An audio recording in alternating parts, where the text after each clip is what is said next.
And then you've got professors that think if we just listen hard enough, if we just talk to them and find out what they want, these terrorists, that maybe we can come to some sort of resolution.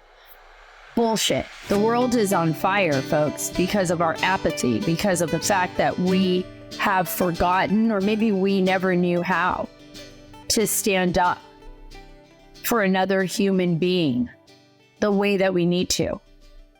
Because what? We're afraid, because what? We have been taught something wrong in our school systems, our universities, our professors who are radical leftists, who have literally implemented, in my opinion, in many of these elite universities, these so-called top tier universities like Harvard, George Mason, I can go on and on and on, that, you know, that Israel is evil, and they twist the actual reality of history, and they're indoctrinating children into believing, and adults into believing, that somehow everything is the Jews' fault, to the point where,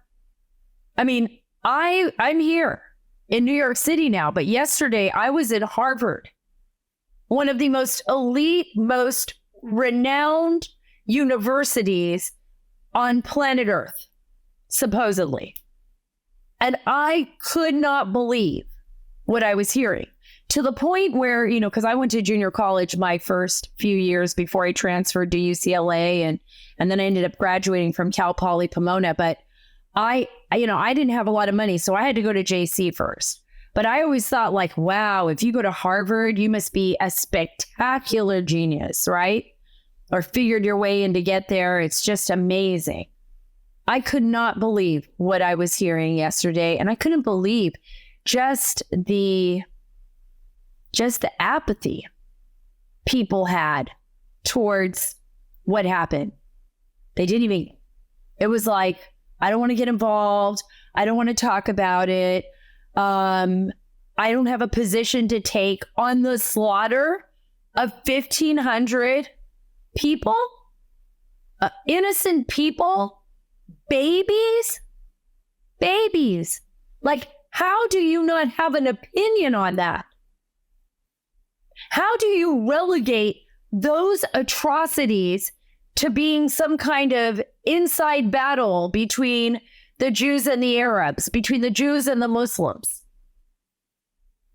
How do we not have the moral high ground here to call out evil when we see it?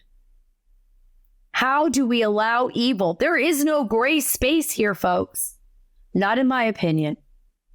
Not in my opinion. I lived in the Middle East for a good portion of my life. I covered the wars in Afghanistan and Iraq. I studied terrorism not only in school, from books, which, by the way, are useless most of the time, in my opinion, unless you have actual worldly knowledge and common sense, which appears to be missing from the majority of people that I have been running into. How do you not stand up for another human being's life? Who are we? What are we? How do you expect any other nation on earth to stand up for us? Right? If something happened here. Do you remember 9/11? Do you remember how the world changed the very moment that happened? Do you remember Bataclan and how we stood up for the people of France after those horrific terrorist attacks in Paris, at Charlie Hebdo, at Bataclan, in the cafes, on the streets? Do you remember the Madrid train bombings? This is about extremism. Something has happened in the United States, and it's happened over the last maybe 10 to 12 years, more so than ever before. I want to read this to you. And this is from a story earlier this year in April. Anti-Semitism rose in the U.S. in 2020 and shows little sign of abating worldwide as political radicals have gained mainstream popularity. This was according to Tel Aviv University Center for the Study of Contemporary European Jewry and the U.S.-based Anti-Defamation League as Israel began observing its annual Day of Remembrance for the 6 million Jews killed in the Holocaust. Last year's report found that 2021 set a new high for anti-Semitic incidences. It's 2 years ago, an all-time high. I was right on top of that, writing about it, putting it on saracarter.com. This year, the researchers said that 2022 did not mark a reversal of this trend, and in some countries, most alarmingly, the United States, it intensified. Other countries with large Jewish populations, such as France, Canada, Argentina, and the United Kingdom, showed a minimal decrease in anti-Semitic incidents from the previous year, but not in the United States. And anti-Semitism has taken a vibrant root in the United States political arena as well, with people like Ilhan Omar and Rashida Tlaib and others that belong to the squad.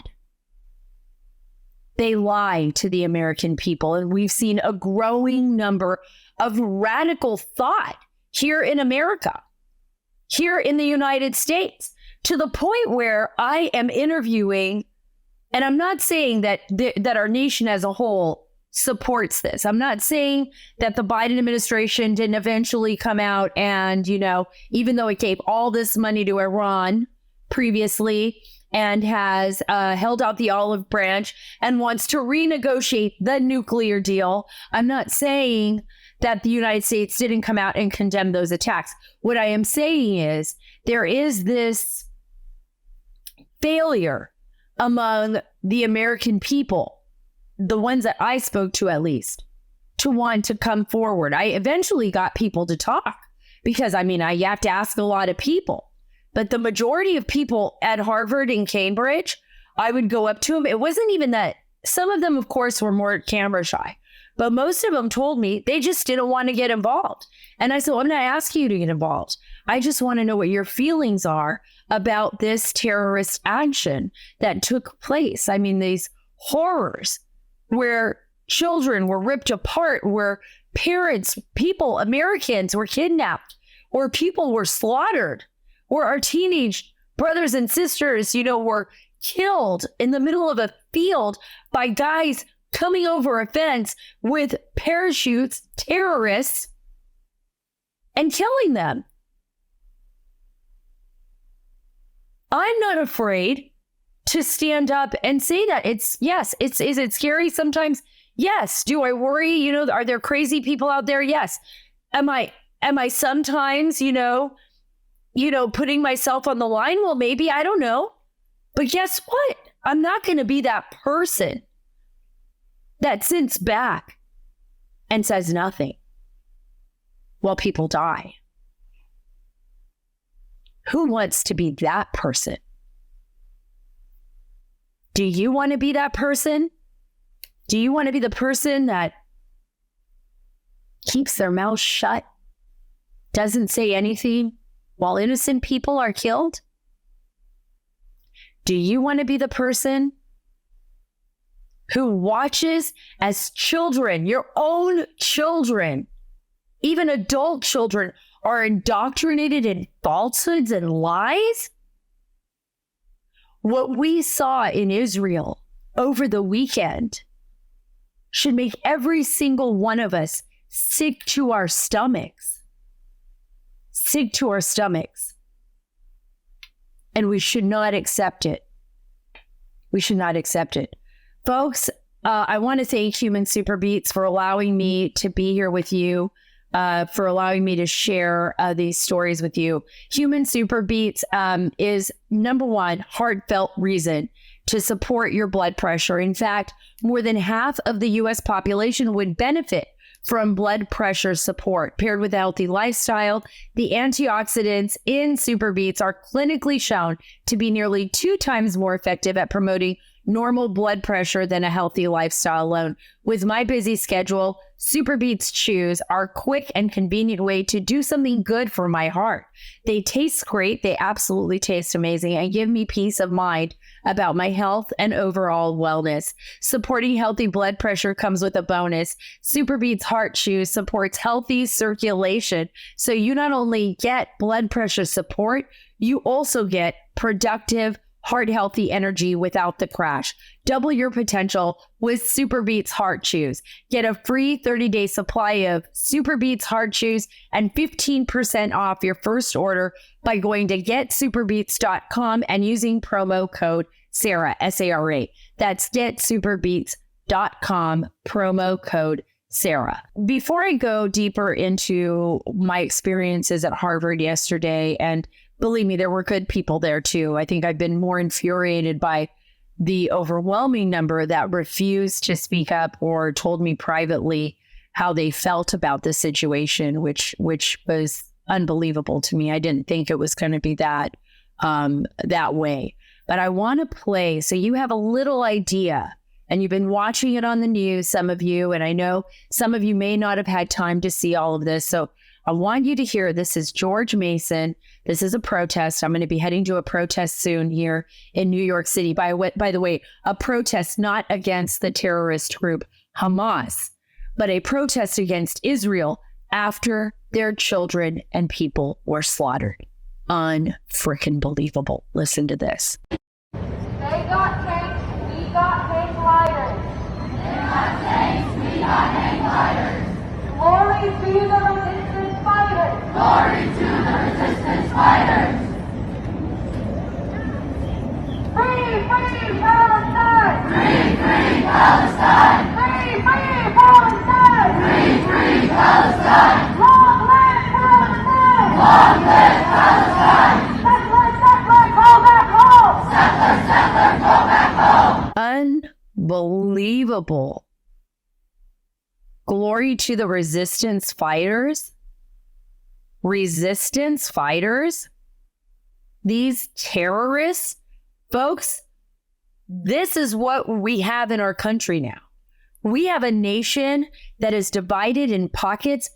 Trust me, a lot of these young people, they have been indoctrinated. This is what we've seen not only in our schools by ridiculous leftists, idiots who are running our classrooms, who are so apathetic and are so progressive. And they're saying, it's all the fault of the United States. It's the fault of Israel that the world is the way it is today. That if they just let us take over, it will be a peaceful, loving Islamic state. We want to convert. And then you've got professors that think if we just listen hard enough, if we just talk to them and find out what they want, these terrorists, that maybe we can come to some sort of resolution. Bullshit. I'm going to tell you this. When you're an extremist, just so all of you out there get this and understand this, extremists hate you. They hate the Western way of life. These Muslim extremists, Islamists.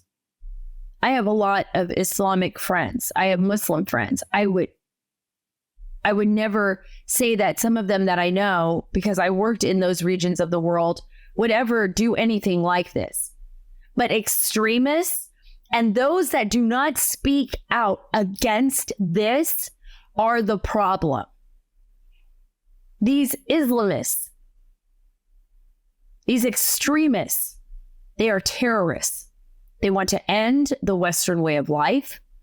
They look at you as an infidel. No matter how many times you reach out and want to know what they're thinking, they do not care. They are battling for something different, and you are in the way. And that is why those men and women and whoever else was involved in those attacks, the men and women, that were fighters for Hamas, the terrorist organization, which my, friends are now calling the Nazis. I don't think we should do that. I think the Nazis hold a special place in hell. And I think Hamas holds a special place in hell. And I think Hamas should be synonymous with Nazism. But I think that Hamas itself, that word, should be so vile and disgusting in the future that nobody even wants to be associated with it. That's what I think. I hate the fact that I go to a campus like Harvard and I hear people say, well, Hamas, it's a political situation. I'm like, no, it's not a political situation. I'm sorry. I can't be objective here. We can't be objective when terrorists jump a fence and slaughter babies. How many times do I need to say this? Like, I would say that and they would look at me like in disbelief. Like, are you trying to say, they wouldn't say, no, that's horrible. The majority of people I talk to wouldn't say, well, oh no, that's horrible. Of course I'll denounce that. They would just be like, I don't want to get involved. How many people during the Holocaust just didn't want to get involved? How many people, even in the United States, even including President Bill Clinton, in the beginning, did not want to get involved in the Rwanda genocide? How many people around the world did not want to get involved when Pol Pot and the Khmer Rouge was beheading people and in front, by the way, beheading parents in front of children who were sitting on a bench and were being told by soldiers that if you even shed one tear for your traitorous parents, we will behead you too. How many people didn't want to get involved in the killing fields? Just don't want to get involved. So let me ask you this. When we don't want to speak out against atrocities, when we don't want to stand up for what is morally right, knowing, and I believe there is morality, I believe there is a moral right and that there is a wrong. I don't believe always like, oh, everything's gray space. That's just what you're thinking, right? It's just gray space. Could be somewhere in the middle. Somebody can be right, somebody can be wrong. No. There are things that are right and there are things that are wrong. And if you don't stand up for them, who's going to stand up for you when something happens to you? When something happens to your child? When something happens to your community, to your nation? Who's going to stand by your side? Or they just turn their heads and say, yeah, you know what? I don't really want to get involved in that. That's your problem. How many times, even in our own, let's just take it down to the micro level. Remember New York City, stories about the 1970s and 80s. By the way, even now, a crime is being committed and people just turn their head. I don't want to be involved. I don't want to be injured. I don't want to be involved. Remember that that person that is being injured, even on the most micro level to the macro level, is someone's child, is someone's brother, sister, daughter, mother, father. If we really are spiritual beings, if you really believe that there is something more to us, and even, you know what? Even if you don't believe it, even if you don't believe in a God, I do. I do. But even if you don't believe in a God, you're a human being. You have a conscience, right? How do we not stand up and speak out? This is the reason why our nation and our nation's political system has spiraled out of control. This is why we have a two-tier justice system in this country. This is the reason why people are getting away with the worst corruption we have ever seen in our nation. They're getting away with it because none of us want to speak up, because we're so afraid that the Hollywood elites or that somebody is going to ostracize us. Who the hell cares? Who the hell cares? If you don't have a conscience, if you don't have a spirit, then okay, yeah, I get it. You don't really care. If you're a psychopath, I get it. You don't care.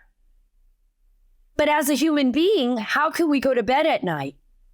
How can we sleep when we at least don't speak up? How do we say it's okay?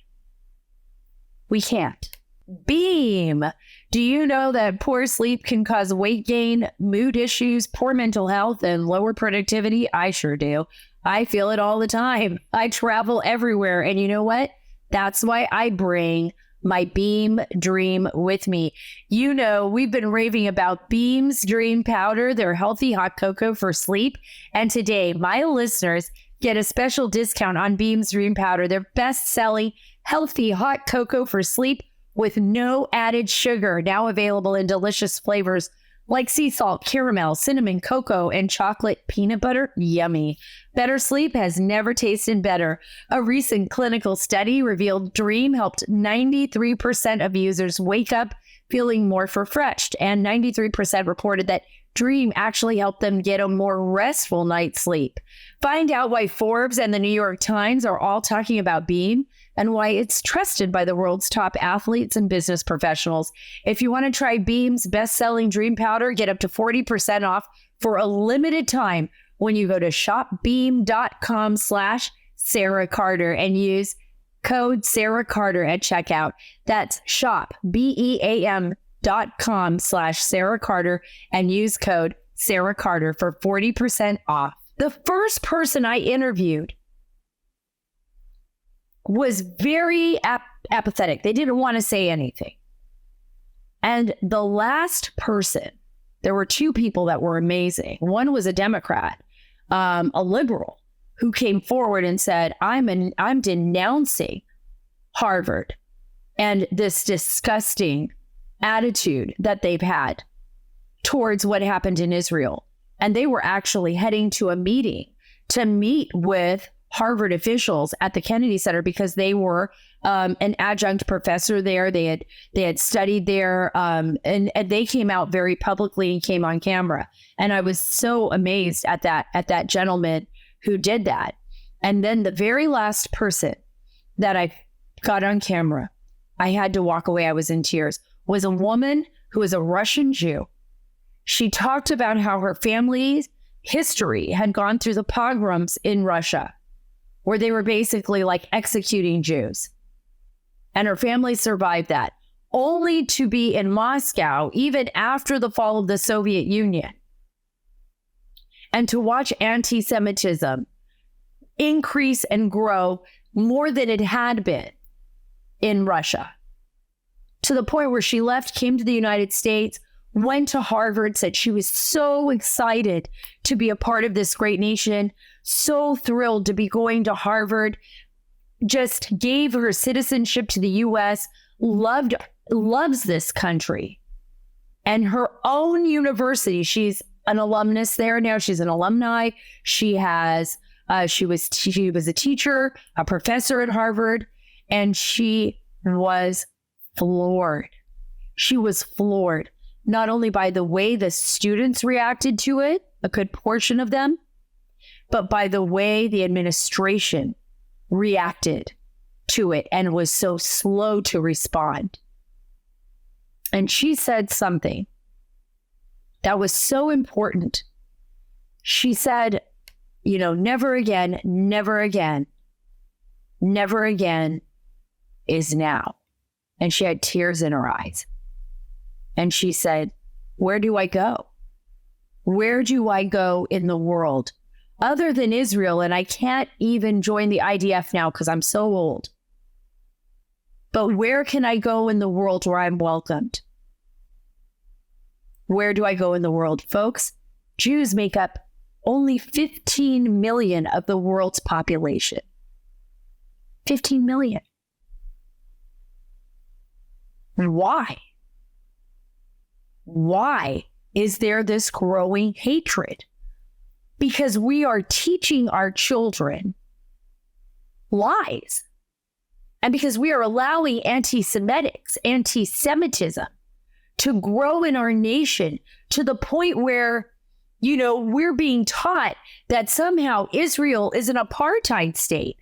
That's bullshit. I was there. The Israeli government, although very difficult, right, to operate in a region of the world where everybody wants to kill you, is the only Western civilization in a place with freedom anywhere in that entire region. For all the liberals out there that want to throw Israel into the pit of fire and call it an apartheid state, try going to the Middle East and marching for gay rights. See how far you get down the street. Try going to some parts of the Middle East and being a woman and wanting to pick your own husband. See what happens when you actually do. Or if you have a boyfriend and you sleep with them and your family finds out. See what happens to you. It's so interesting that it's always one-sided. And not only that, how is it that anyone accepts terrorism or raising your child to want to hate? How is that okay? I mean, blatantly hate. I mean, remember in the United States, and we still have white supremacists or the KKK, the horrors of that, or of Nazis raising children to hate. I mean, that's probably one of the top abuses that you could do to a child. But Palestinians 24/7 raise their children, not all, but a good portion of them. And why is it that this poor Russian Jewish woman whose family has been through anti-Semitism, and by the way, I saw some of the videos coming out of Moscow. There's so much anti-Semitism in Moscow still. People were marking Jewish shops with Mossad and putting signs that this is a Jewish shop for the supposed day of rage that Hamas has called for. I have a lot of questions that I'm going to ask people at the Israel protest today. And sure, do we worry? Am I worried? We're in a major city. This is the city that in 2001, New York City, suffered the greatest terrorist attack that we had seen since Pearl Harbor and the Pentagon and the poor people that died in the plane crash, right, in Pennsylvania. The worst day, the worst terrorist attack. Have we forgotten? Do you really believe that Al-Qaeda, ISIS, Hamas, Hezbollah, that these organizations have just faded away because we walked out of Afghanistan? Do you think that it's enough? Do you really believe that they will not target us? I can guarantee you that they will. I can guarantee you that the Biden administration that has left that border wide open has made it possible for sleeper cells to enter our nation, and God only knows what else. That's a fact. Before I let you go, I want to leave you with this quote. And this is also from Golda Meir. We Jews have a secret weapon in our struggle with the Arabs.